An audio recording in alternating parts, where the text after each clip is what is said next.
Picture this, your hard-earned taxes funding a seemingly pointless trip. How would you react? Numerous Ugandans are currently grappling with this question, voicing their indignation at the government's decision to dispatch not one, but two delegations to the United Nations General Assembly in New York. Yes, you got that right. Two groups spearheaded by Vice President Jessica Alupo and Prime Minister Robina Nabbanja at the same global event. Detractors label this as a blatant example of unnecessary expenditure, with billions of shillings invested to cover the travel and lodging of over 70 officials. What could have been done with the funds used for this trip? Let's delve into that. It's no secret that sectors such as healthcare and education in our country are in dire need of resources. The billions of shillings spent on over 70 officials attending a single event could have been redirected to these sectors, making a real difference in the lives of our citizens. Critics have suggested that this money could have been used to pay the salaries of public school teachers, many of whom are struggling to make ends meet. Alternatively, it could have been used to establish seed secondary schools in underserved areas, providing our youth with the much-needed education to secure their futures. Unfortunately, these areas seem to have been overlooked in favor of an extravagant trip. The question remains, does a trip to the UN bring more benefits than investing in our own country's education and healthcare? The financial situation is already dire thanks to the suspension of financial aid from the World Bank because of the Anti-Homosexuality Act.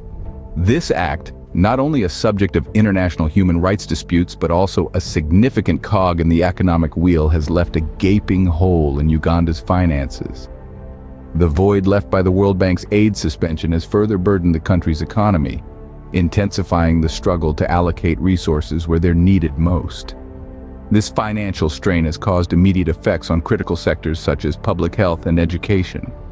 The health sector, already grappling with limited resources, is now faced with an even bigger challenge. Meanwhile, government schools, once the beacon of hope for the nation's youth, are now in a state of disrepair, crying out for urgent investment. These areas, crippled by the suspension of aid, should be the focal point of the government's attention. Yet, the recent decisions suggest a different narrative, with priorities seemingly misplaced. The question that lingers is attending a foreign event more important than addressing the pressing issues at home? The public's frustration is palpable. The government's reckless spending and lack of prioritization have not gone unnoticed. It is as if a storm of discontent is brewing among the citizens, a tempest born out of years of perceived wastefulness in government foreign activities. This sentiment isn't unfounded. Take a moment to consider the billions of shillings spent on over 70 officials for a trip to the United Nations General Assembly in New York, a trip that many believe brought no tangible benefits to the country. Now, imagine those funds directed towards healthcare and education sectors, areas that are in dire need of resources. Imagine those billions used to pay the salaries of public school teachers or to establish seed secondary schools in underserved areas.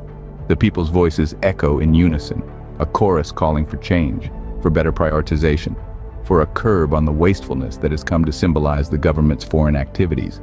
Their frustration is more than a sentiment, it's a demand for accountability, for responsibility.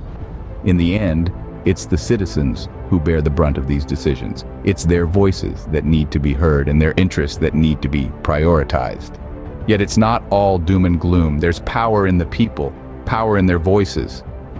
Remember, it's the citizens who put officials in positions of power, and it's the citizens who can call for change. There's an urgent need for a more transparent government, one that listens to its people, one that prioritizes their needs over everything else. We need to consider how we can mobilize ourselves to demand this change. Is it through peaceful protests? Is it through signing petitions? Or is it by using our votes wisely in the next general elections? These are questions we should all be asking ourselves. It's time to turn our frustration into action. It's time to hold those in power accountable, to demand better, to demand more. The power to change things lies within us. We encourage everyone to stay informed, to educate themselves about the issues affecting our country, and to take a stand. It's through our collective voices and actions that we can bring about the changes we want to see. Thank you for watching our video. If you found it informative and want to stay updated with more such content, please subscribe to our channel. Until next time, take care